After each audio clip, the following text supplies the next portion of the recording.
This season has been brought to you by Radisson Red, Johannesburg, Rosebank. Style you can bank.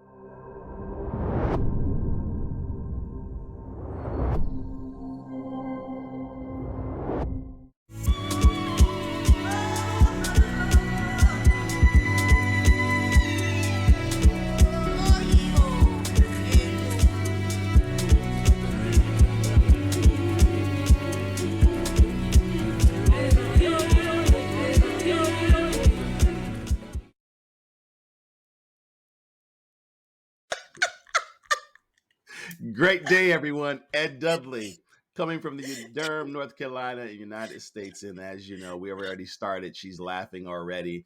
I'm excited for today. As you guys always know, I'm always excited because I'm still above ground. And any day I'm still breathing above ground, I'm excited. Miss Charmaine, how you feeling today? I'm always fabulous, Silhouette, especially on a Friday afternoon, spending time with you and having a good laugh. Well, I'm extra excited today because I have a very special boyfriend coming into the Ubuntu house. Okay, so we're gonna since you opened the door, I'm gonna kick the door open. Okay, so she's got another boyfriend yet again. You remember how she said multiple times that she doesn't really have a lot of boyfriends. She's got boyfriends all over the world, and I'm excited to bring this gentleman because for the longest, for the last year, I thought I was her favorite boyfriend.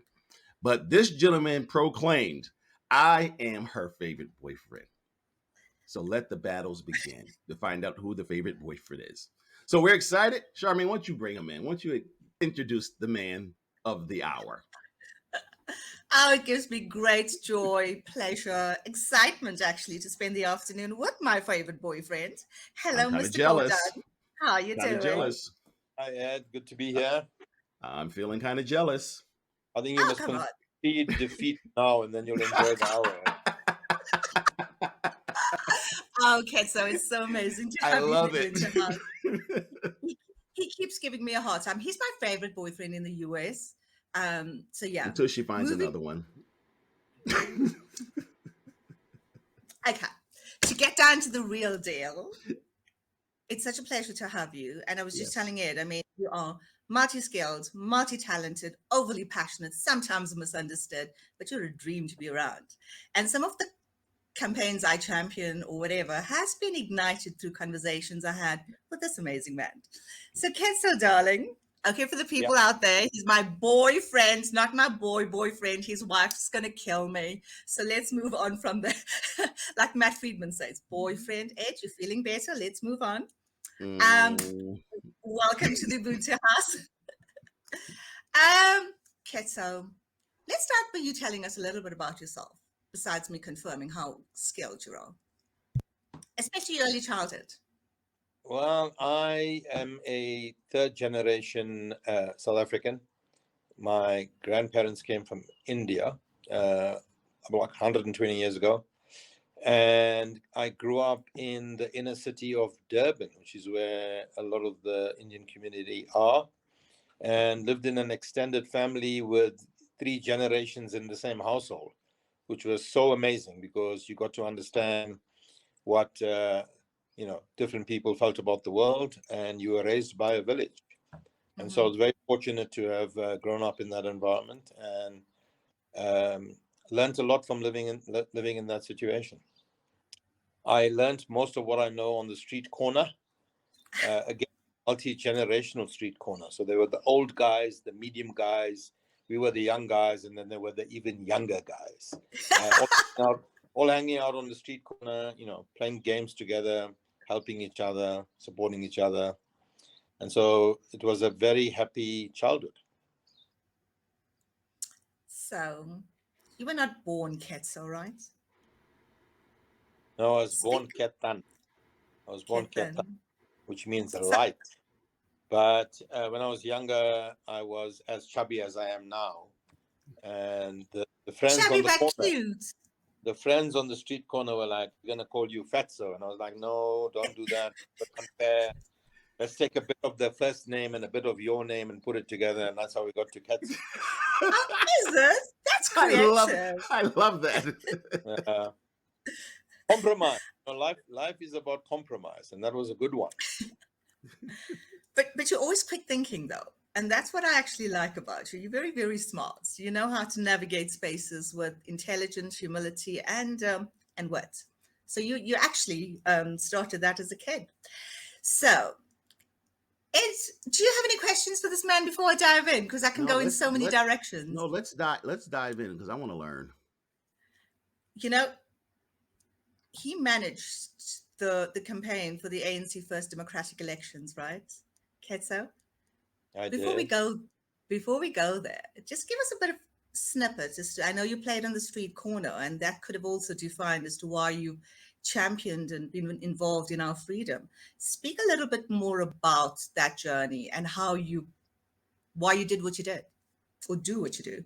So, as I said earlier, I grew up in an extended family. So my dad lived with his parents and his siblings, and one Mm-hmm. of his siblings is a guy who's currently a minister in the South African government, and he was 12 years older than me, and you got the privilege of sitting in on all his early conversations where he was talking about student politics and community politics and the Natal Indian Congress, which was a political formation created by Gandhi, 100 years ago.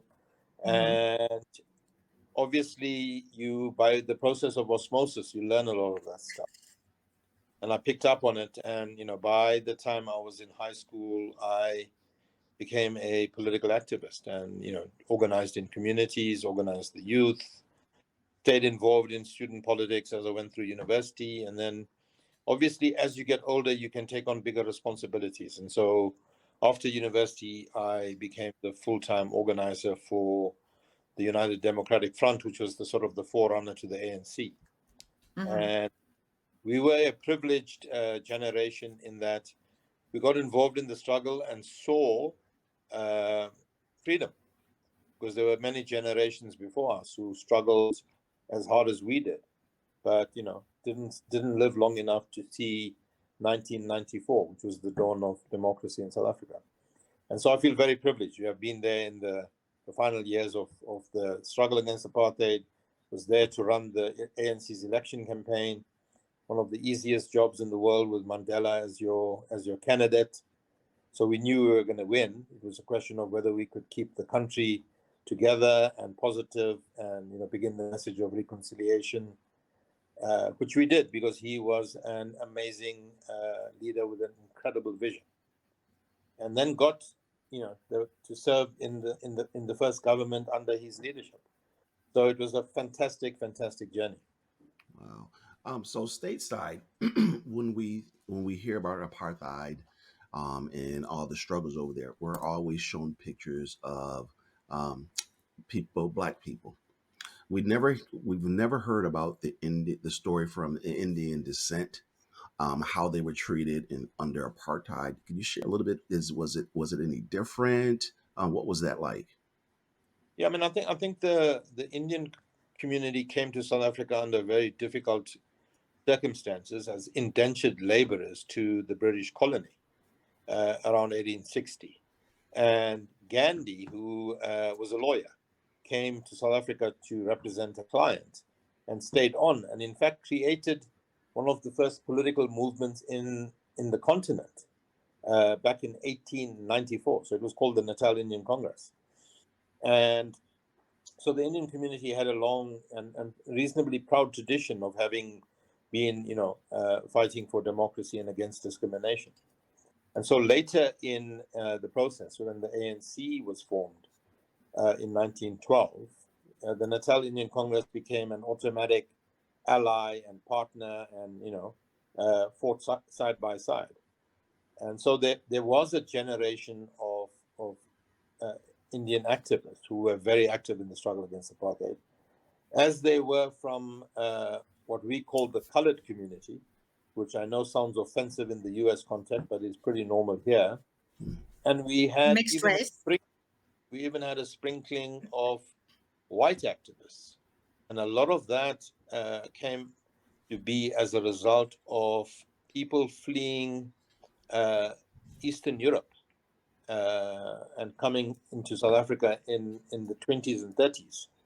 And so if you look at something like the South African Communist Party, which was also part of the alliance against apartheid, a lot of its senior leaders and influential thinkers were white, mainly Jewish people whose families originated in Eastern Europe. So it's quite a melting pot of people inspired by Gandhi, people inspired from, fighting against oppression in Eastern Europe, the colored community fighting against slavery during the colonial period, and of course the African majority who bore the brunt of the struggle and were at the heart of the struggle and were probably the most important component of, whatever happened in South Africa over that period. That's interesting. Very interesting. Thank you for sharing that. It speaks to the spirit of Ubuntu, right? Coming together to champion the common cause and make a difference.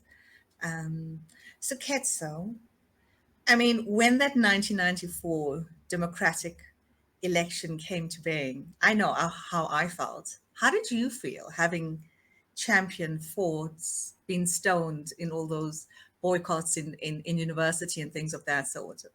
What had that meant to you? I mean, I think it meant the same to all of us in that generation who were activists either in the UDF or the trade union movement or the ANC. It was something we'd never imagined would happen. We dreamt about it, and then suddenly we were in the middle of the dream and it was happening. So it was an incredibly exciting time. And I think we were probably more optimistic than in any other time in our lives, because it was, full of hope and full of plans and ideas and policies and how we were going to build an amazing future that was going to be democratic and non-racial and non-sexist and create economic opportunities and education opportunities for all the people of South Africa. And so it was an amazing, amazing time with lots of excitement and lots of optimism. And, unfortunately, it didn't last very long. But it was a great time. It was a wonderful time to be alive. I'm never going to forget that, how exciting it was, and not allow, the fact that that dream is diminished to affect, the fond memories we have of that period. Sure. I mean, it was incredible. I stood in the queue. My son was 1 year old at that stage for 11 hours to cast my votes. And it didn't matter. We were so excited. The energy flowed, and yeah. Ed, you always voted, right? You were not. Yes. Yeah. Since I was able to vote, whether I like either candidate or not, I will vote for someone, because I have too many ancestors that were denied the right to vote. Then when they tried to vote, they were beaten and all the other atrocities that befell them. So I will always vote on my side. And it's interesting, the individuals that we have, some individuals over here of color that will not vote. And we struggle trying to mobilize them to get out and vote for someone. I have to confess, and it's not going to be like I speak the truth. I haven't voted for a few years actually because of disappointment, and I didn't feel like casting a vote for anybody. So I felt But the same I way do. before. No, I was gonna say I felt the same way a time. And what I would do is we can write in other candidates. So there was a time I wrote in Mickey Mouse. I wrote my name in because I didn't like any of the candidates, but I'm still going to go to that booth and vote. Okay, I get you. So you're all funny, Mickey Mouse, Ed Dudley. But clearly, maybe we'll see you president one day. Absolutely not. Ketso, you've done a lot of phenomenal things in your life, right? I know we had a recent conversation and ago. Would you ever write a biography and you was like, no, because you're flipping too humble to actually share some of the things that you've done. So let me just share. I mean, he doesn't speak about all the good that he does. He's educated a few children, make a difference in the lives of many people, push people to be the best versions of themselves. And I remember him sitting down to go, you cannot fix the whole world. Just choose one thing that makes sense to you and just fight that cause. So sometimes his passion is so in your face. Some people go execute and some people take it personally. So tell me about what drives you? Like, what gets you up to do what you do? Actually, I mean, I think the story is very different from the way you're describing it. I think as I've become older, I've become less ambitious. So Oh. in my 20s, we Do you wanted to. say you lack ambition? I find No, it no, I hard to said I believe. became less ambitious. Because when I Okay. was in my 20s, we wanted to change the world. Then 30s, we wanted to change the country. In the 40s, I just wanted to change one large organization. In my Mhm. 50s, I realized, you know what, maybe we should try and do one small organization. And then in the 60s, I was like, if I can improve 10 people's lives, it would be amazing. So Sure. we've gone from the world to 10 people. And I think if you hadn't started with trying to change the world, you wouldn't have ended up trying to change 10 people's lives. So, Sure. it's been a good journey.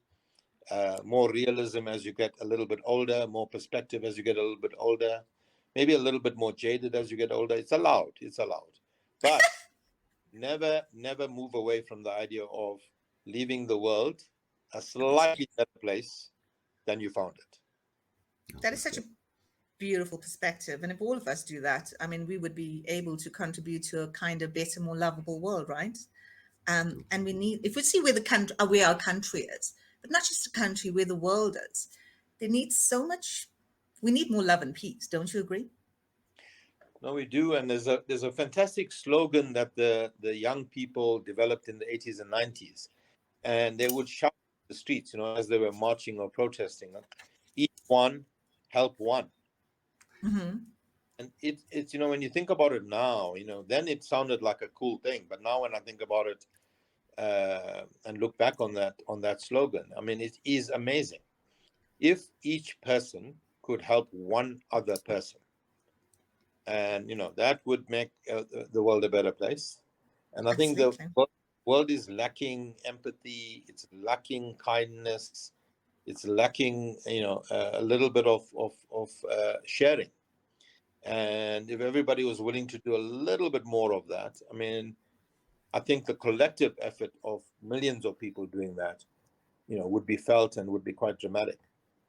But Uh, unfortunately, that's not how the world operates, and self-interest, selfish behavior still seems to dominate many cultures and large parts of South Africa and the world, unfortunately. it is sad though. Well, you do know my foundation's called Each One Hold One, right? That's the intention behind it. If one I mean, person can make just somebody, copied the young people from the 80s. They had it about 40 years ago. well, I But was well done, 10 in the. well done, copying the right thing. Oh, well, it's not copyright infringement, okay? I went and looked at it; it wasn't patented. But anyway, yeah. But the principle behind it, right? I Yes, told you we're going that's to have a what I'm saying. fabulous The time. principle is an old and well-established one, and has stood the test of time, Sure. and is worthy of continuing in any form or shape. So well done on your foundation. Well, thank you, Kate. So you have contributed to it, and you've made a difference. So don't come well done Ah, me. I can just say well thank done. you, Kate. So Well done. I love you, right? And I love what you do, and I love what you stand for. Some days, Kate. So you know, I know you love experiences, right? And you have traveled almost all over the world. Speak to us a little bit about that and favorite countries, best experiences, what you would draw from to be able to deploy here in South Africa to make it a better place. Yeah, I mean, I think I was sort of probably about 18 or 19 years old when I first flew on a plane, and it was a Mm-hmm. big deal at the time. And then as I got older, I had more opportunity, mainly through work experiences, to travel around the world, and learned from a very early age that somebody has thought about the problem that you are thinking about, and has probably found solutions to that problem. And it's not always an appropriate thing to try and reinvent the wheel, but go and learn from other people's best practice, and see how you can adapt what other people have done, and use it in your own context. And so that's been a sort of guiding principle for me in almost everything I do. But in doing that, I learned some of the other pleasures of travel: meeting interesting people, history, different cultures, different food, and just being in a new place and smelling different things and seeing different things. has always been an inspiration for me. And so I'm a South African who is trying, and I hope I get there, to visit every country in the world. And I'm at number 150. Oh wow. There are 195 members of the United Nations, so 45 to go. And if I can do 5 a year, I can probably make it. You will make So, it because you are so determined. yeah. So I'm curious. So you've been to all those countries.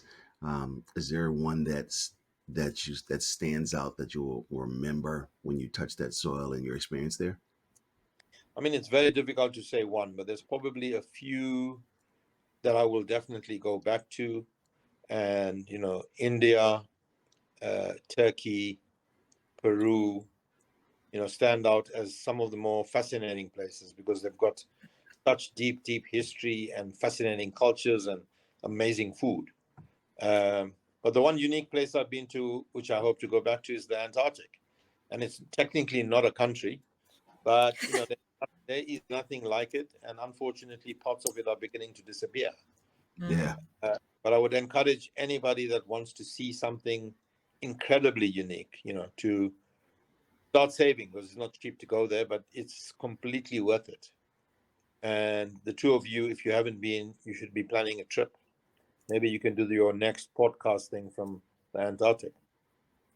No, I don't want to be frozen. You just heard about his I'm conversation as we I'm came on. It was -7. Where did you go to? And you froze? Massachusetts. Yeah. Massachusetts. Much warmer in the Antarctic because you go there at summertime and it's around 0 degrees, so it's not too bad. You just wear your ski outfit and you're in good shape. Talking about -degrees, Ketso and I summited Mount Kenya actually together. It was incredible. I think you saw me at my most vulnerable, right? Because there's nowhere to hide. You're waiting behind the bush in the corner.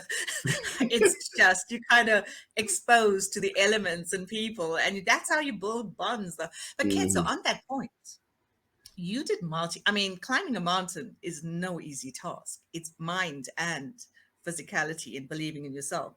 You've done multiple mountains. Why? Why the torture? Speak to us a little bit about that.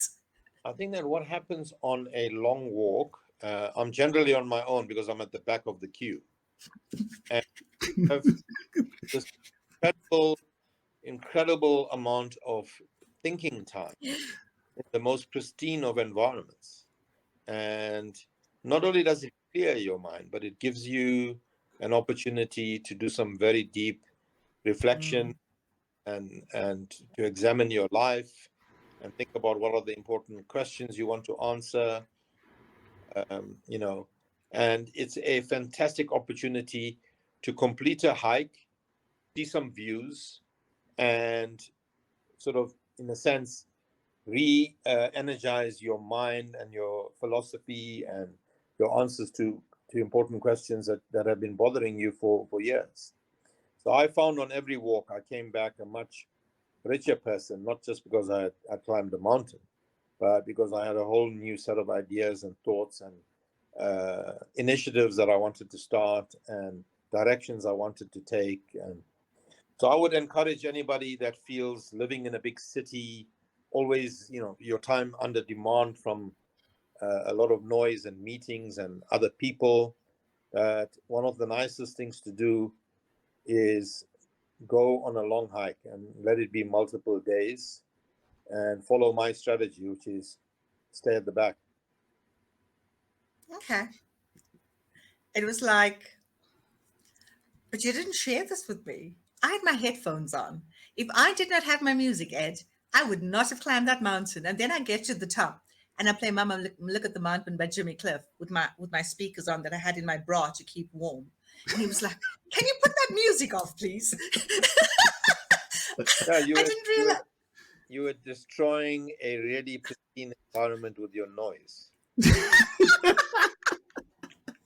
I didn't say it from that perspective. I had my headphones on all the time until I summited that mountain. You know how hard it was? It was just a celebration for me. But yeah, but that was an amazing experience. And thank you for sharing that. I have a different perspective on as to why you've continued doing that. And there's so much truth in what you've said, though, because as I've become older, silence and stillness has become part of my journey. Without a And doubt. there's more appreciation, actually. Um, Ed, do you have a question? Because I could go Oh, on. I just have a ton of questions because I'm interested. Um, you've lived a pretty good life, and you know, Charmaine and I talked about you before you came on. She shared a few things with me. But I'm curious, you know, because you talked about standing on the corner with some of the older and younger individuals. As you reflect back on your life right now and all the things that you've done and accomplished, who would you say has been the most influential person in your life? If it's more than one, that's fine. But you know, who can you look back and say, this person helped shape and mold me? Yeah, I mean, I think the reality is that because in my early years, uh, um, my uncle who lived in the same apartment as me was such a big influence. I would say that he probably had the most profound impact on my early life, and it helped determine the direction that I chose as a political activist. And I think since then, I've had many people play a pivotal role in my life. And there's a guy who's probably not as famous as Nelson Mandela, but he was called Billy Nair. I know. And he was a colleague of Mandela, spent 20 years on Robben Island in prison, and came out, and we had the privilege of working alongside him for the years that he was alive. And Ed, he went to prison for 20 years. He left behind his new wife. She was they were newly married at the time. And Elsie, the wife, worked in a garment factory making dresses and earning, slightly better than what we would call a minimum wage. And they lived in a little apartment in the inner city. And he was able to come out 20 years later, find Elsie, find the apartment, and sort of continue his life as if not much had changed. And to watch this old couple together, because by then he was old, and the love between them, and how 20 years of separation did absolutely nothing to Wow. diminish the between those two people. For me, that was like proper inspiration. And so Billy Nair, probably my real hero. Wow. I'm getting very emotional. Sorry. It's No, okay. that's Wow. absolutely fine. That is absolutely He beautiful. was there are two old people that I had the privilege of spending time with, and they both had similar stories. So my other hero, although I didn't spend as much time with him as I did with Billy and I, was Walter Sisulu, who was sort of Nelson Mandela's right hand man in the context of what unfolded in South Africa. And he and Albertina had exactly the same story. He left her, went to prison for 25 years.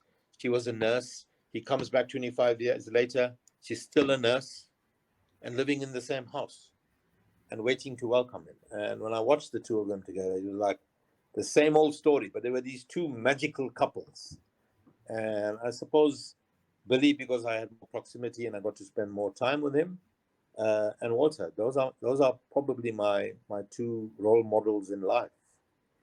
Uh, That's amazing. it's story. It is an amazing story. We've never heard about Billy over here.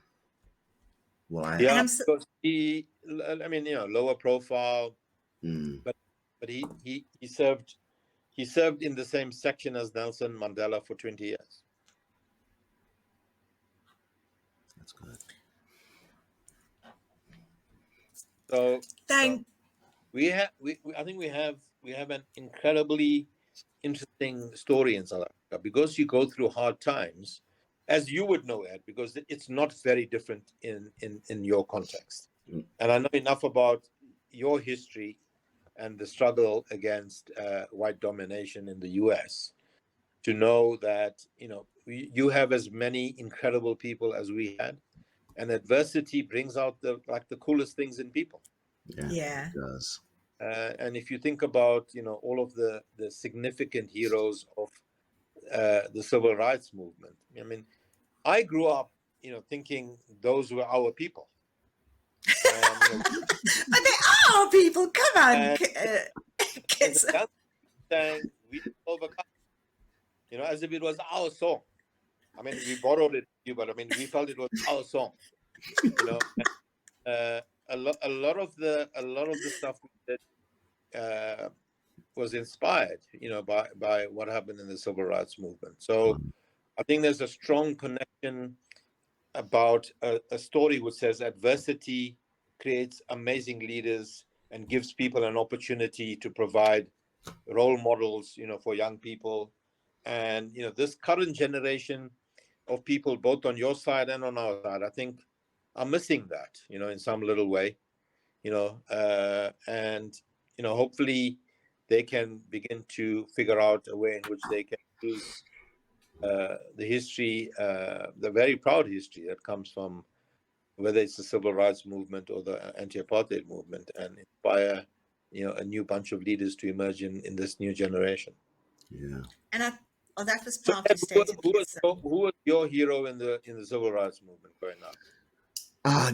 It's going to always be Martin Luther Yeah. King Jr. Simply because all the things that he did, the nonviolence. Because I always tell people, I said, I don't know if I could not have been violent with some of the things that were happening. Yeah. A new hero of mine that we had her son on the show is Joan Trumpeter Mulholland, a white lady that fought right alongside them that a lot of us didn't know about. So I've found myself researching her and following her, a lot of the work that she does. Another person that's controversial is Malcolm X. You can say what you want about him, but he tried to do a lot of good work as well. So I mean, there is a lot of them out there. John Lewis, who served, Yes. God rest him. John Lewis did just a lot of amazing work as well. So there's a lot, and it's amazing that we still uncover a lot of people that were unsung, that did amazing work out there. So I can actually sit right here and talk to both of you, because if it wasn't for them, I'm probably not sitting here. Yeah, that's true, actually. What I like about this conversation is that you both gave people recognition that was part of the struggle that people would not have known about, like, Billy Nair. And I mean, we had Loki on this platform sharing, and February is Black History in the States, right? And to your points, Ketso, the intention with Black History is to get the youth to understand what actually happened, because most of them don't know, because that history is not taught.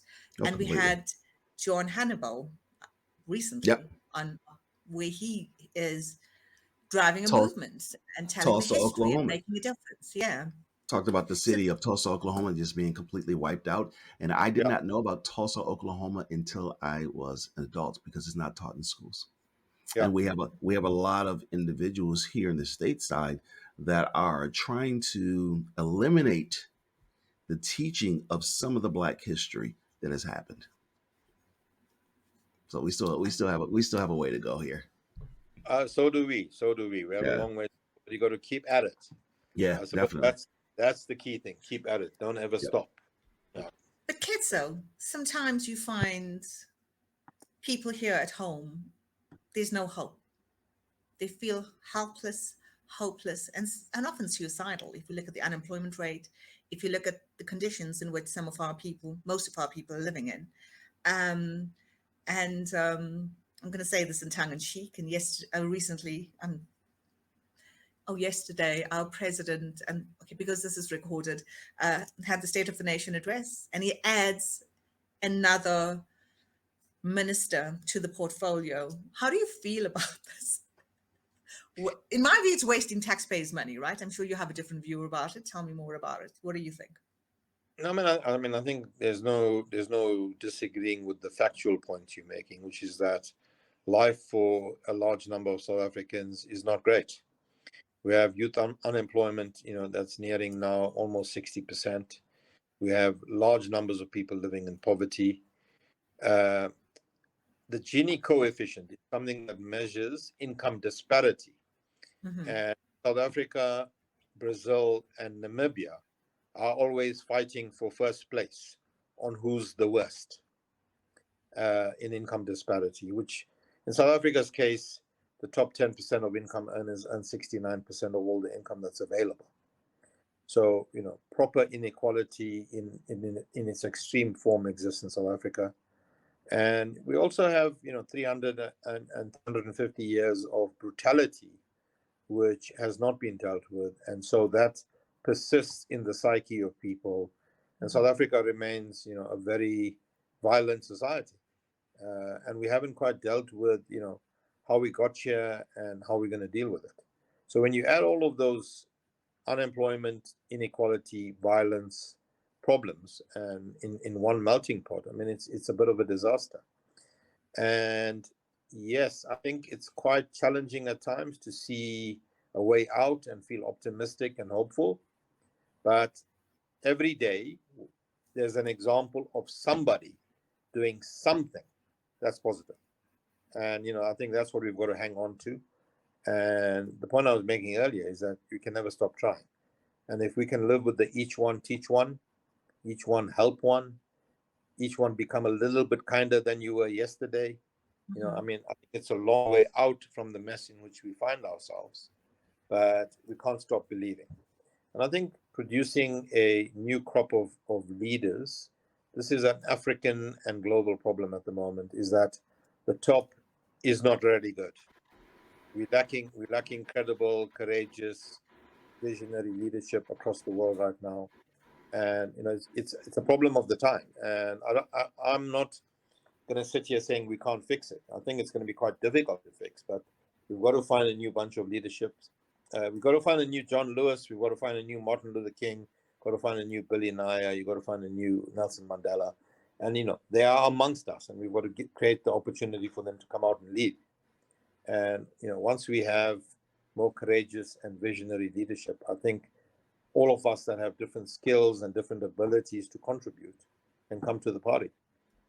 And if we stop trying, then that's never going to happen. So these things only happen if you create the opportunity for this kind of leadership to emerge.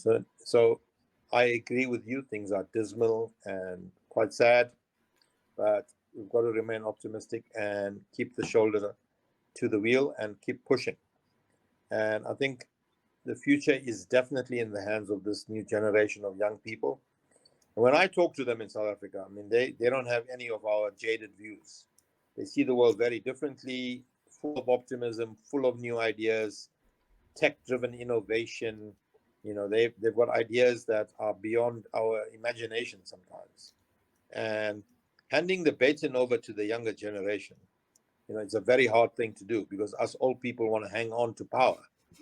And really what we've got to do is speak for yourself. I'm not old. Hand it over to the younger people and let them chance, because we had our chance and we sort of messed it up, including you, Ed. So, Yeah. No. Giving you our time. You've got to hand it over to people, hand it over to the younger people, and let's see what they can produce. I completely agree with you. I mean, you look, I was having this conversation with some colleagues the other day. If you look at our political system over here, we got a bunch of old fogies that have been sitting there in the different departments of our government for years, and they've messed things up for years, and a lot of infighting. Guys, go ahead. Yes, Charmaine. Ageist. There's nothing wrong with them having a mix of young and old. We need them both. It's we just need that to it's kick dominated over by here. the We need to older. kick a bunch of the older people out that have been sitting in there for the longest, and things have not changed. We need to kick them out. We need youth, new blood that are coming here with the new ideas, fresh new ideas that are more inclusive. Okay, got you. So, Mr. Gordhan, talking I about think talking Charmaine to the youth. because she's getting older. So she's realizing she's going to be in that category of people that must be, told to go. I have no issues. I work for nobody. I work for myself. So I desire to be in politics, but I will challenge them from outside. Ketso, talking about chatting to the youth, I'm going to go into your current position. And you guys are making massive difference in the work that you do, being the CEO of the SMME Fund. Talk to us a little bit about that and how you're driving or influencing or trying to reduce the unemployment rate. I think So I mean, it's a very well-known story that small and medium enterprises are the most important sort of building block for most economies. They typically, they account for above 50% of the GDP and sometimes about 60% of the employment in most countries around the world. And South Africa is no exception. We've got millions of very small businesses, and then we've got hundreds of thousands of slightly bigger businesses. And the two things they don't have access to at the moment, one is access to the sort of the most cutting edge technology, and secondly, they don't have access to capital. And if you could unleash those two things, then we could create a more dynamic economy. And so the SAS fund it was set up by South Africa's 50 large corporates as a sort of patriotic gesture to see if we could ignite some activity. And over the last couple of years, we've been doing both those things, providing access to capital in the form of debt for small businesses, and championing the growth of the venture capital industry. And if you look at America today, and the top 10 companies compared to 30 years ago, there's almost no overlap. There's no ExxonMobil, it's Google, or whatever the equivalent is. And the same is true in large parts of Europe, and certainly in a tiny but very powerful, innovative country like Israel. And so Africa and South Africa lag that movement, and we've got to build our venture capital industry. So our fund is trying to do both debt and venture capital. And based on our experience and our effectiveness over the last couple of years, we've been successful in raising new funds and more capital. And we hope over the next 10 years that we will help thousands, if not tens of thousands of small businesses grow with growth capital, and that we would be able to fund 100 or 200 meaningful, innovative new technologies that can begin to change people's lives in South Africa and across the continent. So that's beginning to happen, and it's a very exciting journey, and we feel very privileged to be given the responsibility to allocate this capital and be in touch with some of the smartest people that are using science and technology to solve problems. That is the one difference between venture capital in America and venture capital in Africa. Venture capital in America is a lot about improving efficiency and improving the experience. So, making things a little bit faster, delivering the food to the house so that, people can sit on the couch and have the food delivered to them.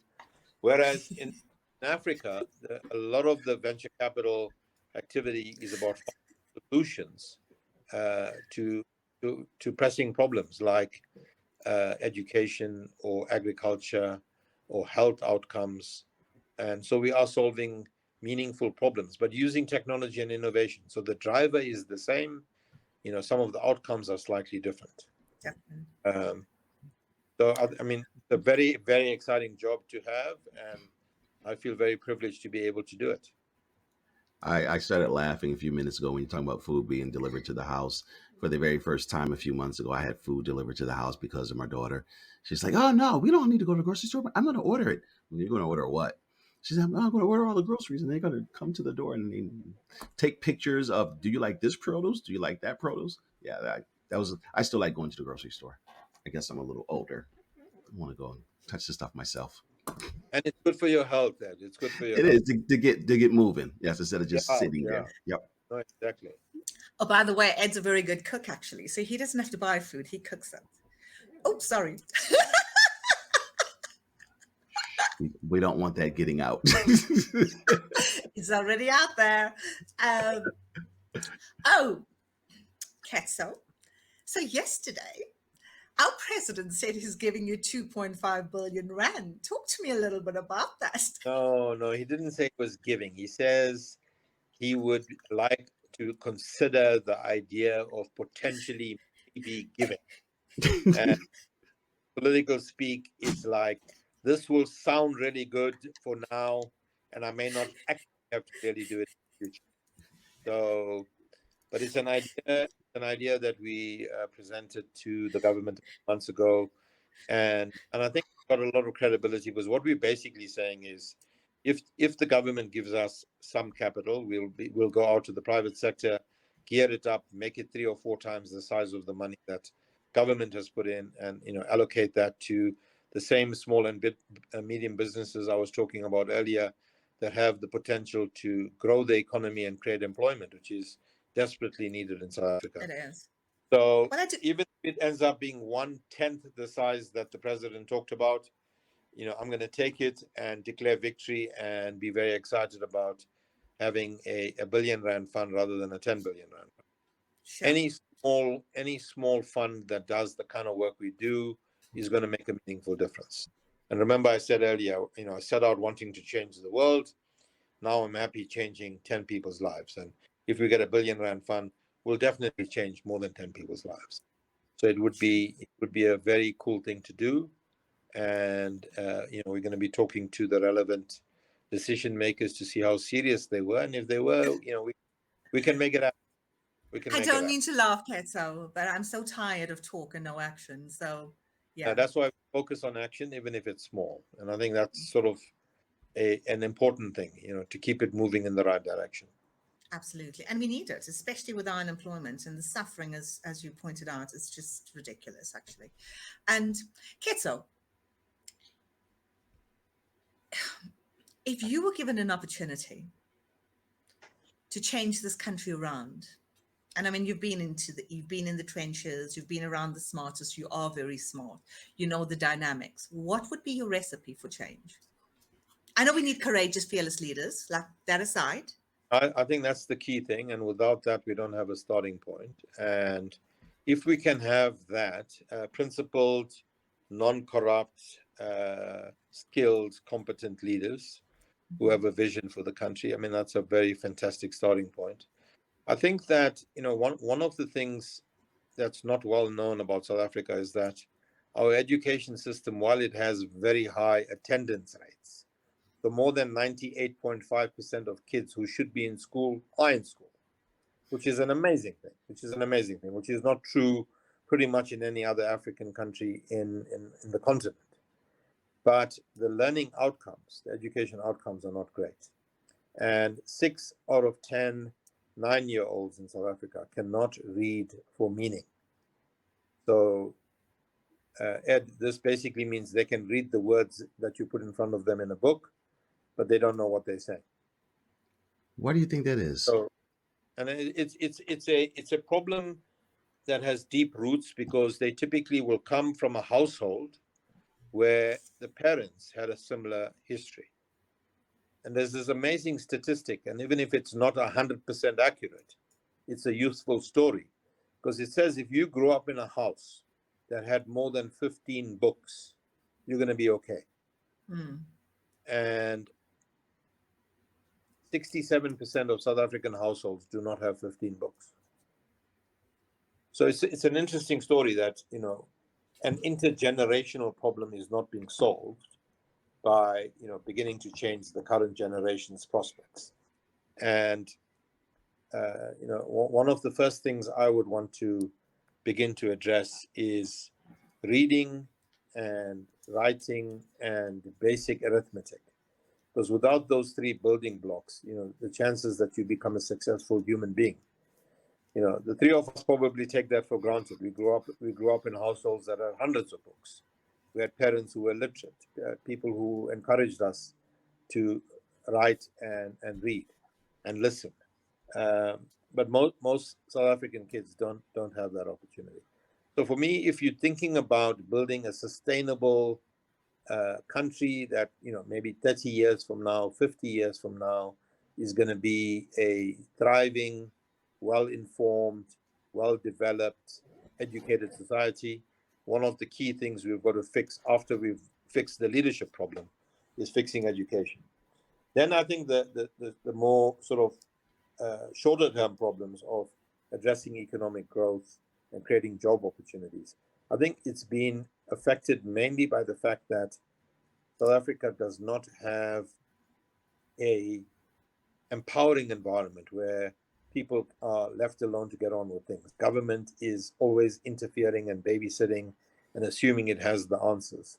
And if it just took its hands off and allowed people to get on with it, I think we'd have a much better outcome. And I think that the third thing I would do is understand that we live in a continent and not in a country. And most of the 54 countries that make up Africa fall into the low income category.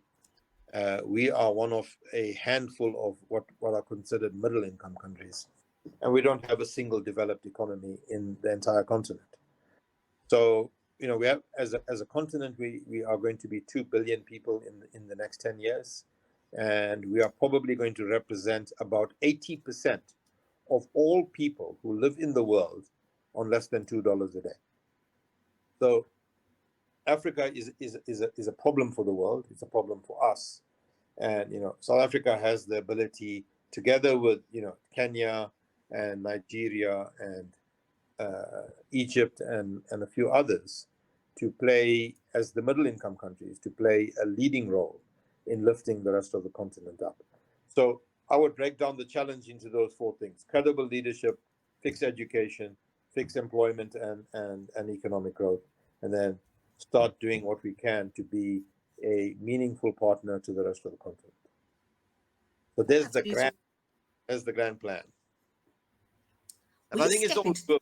Will you step into this grand plan and execute? None of this is sort of pie in the sky stuff. It's Are all you very ignoring me? I'm not ignoring me. What I'm saying. I'm saying none of this is pie in the sky.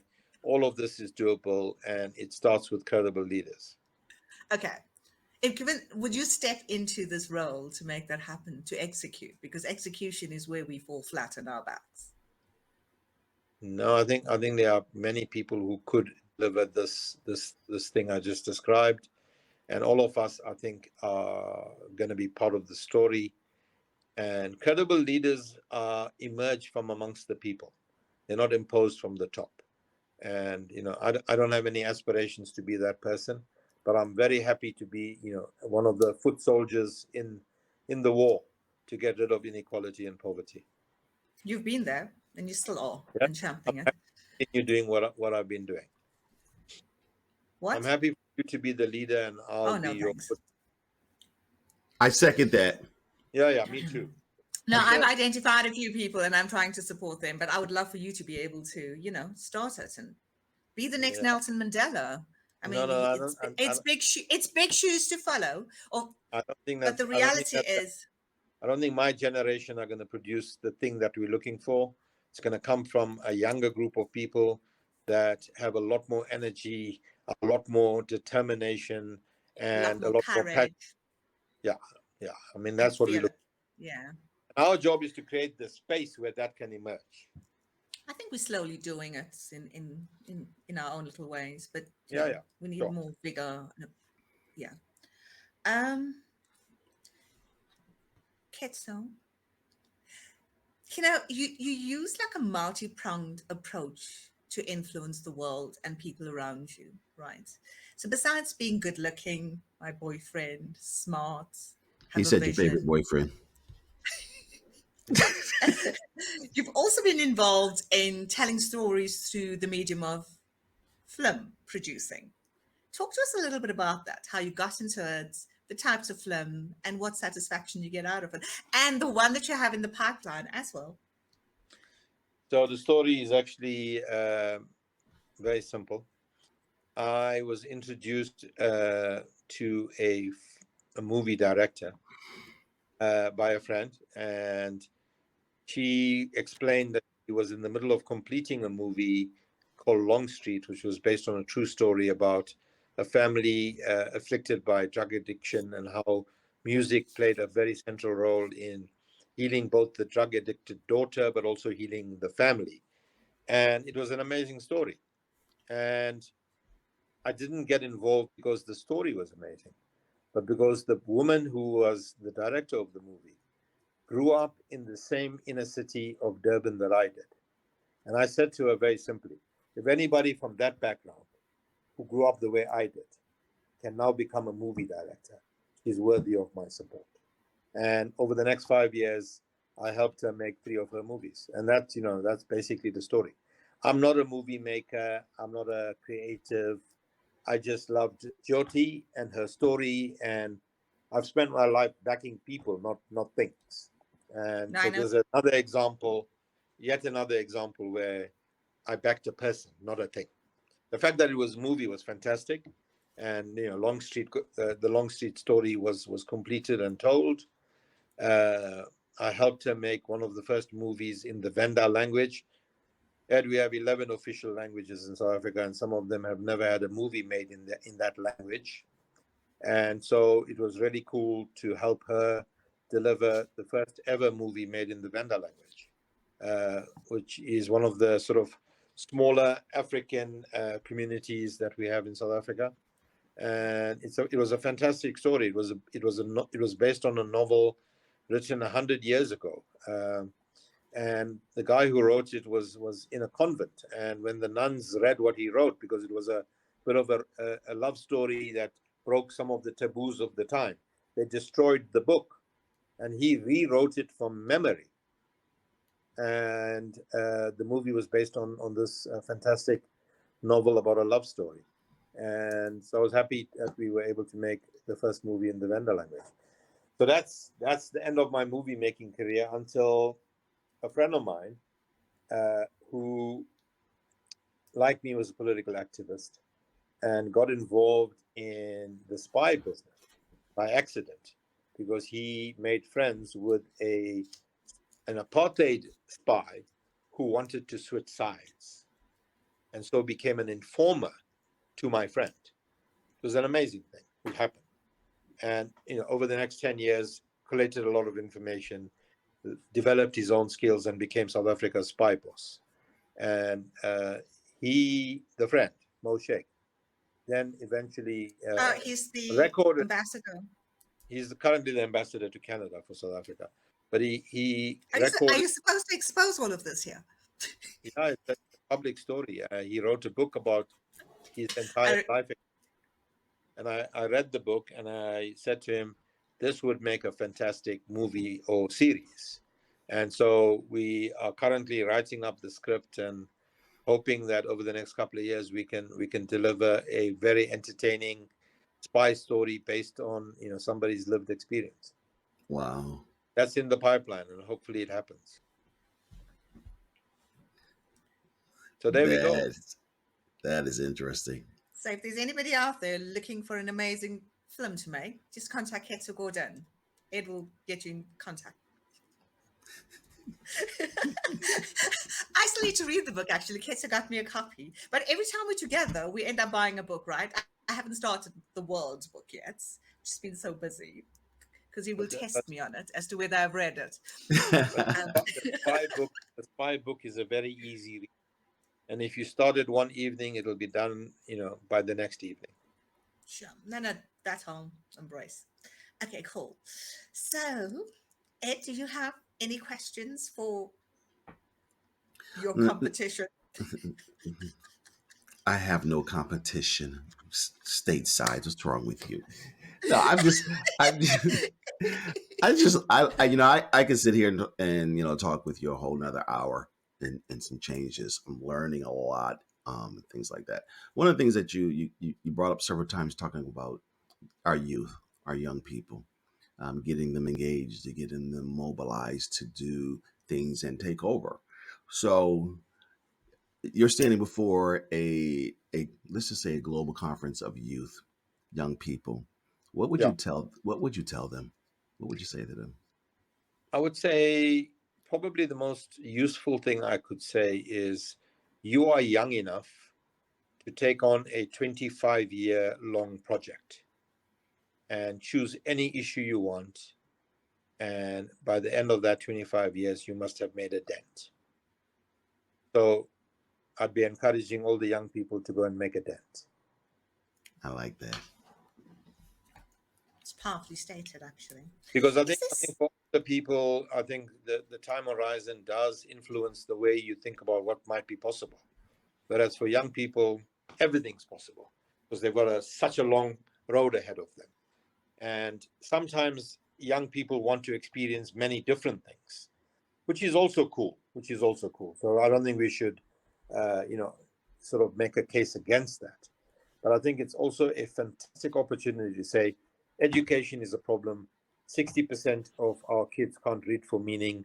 I'm going to spend 25 years and I'm going to make a dent in that thing. I mean, it's a very inspiring thing for young people to say, I'm going to make a dent and choose the issue that they want to make a dent in. It's a good way of framing it, though, you know? So it's like not changing the whole system, but just having that little impact.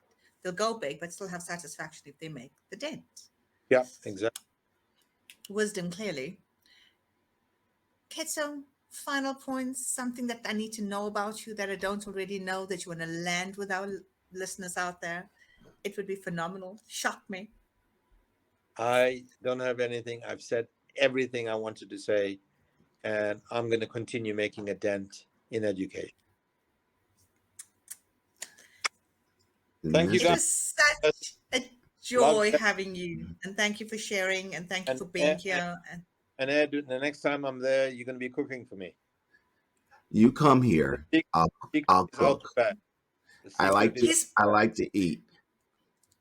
So you come, we'll cook. Fantastic. I'll make sure my wife's cooking too. Have you ever had gumbo? Absolutely. Yeah, my wife makes an amazing gumbo. There we go. I might have to try along. He travels there quite often. His other half is kind of works there and travels the world. Okay. I like it. So thank you, sir. Appreciate you. Appreciate your time. God bless everyone. Take care. Love and light, everyone, and thank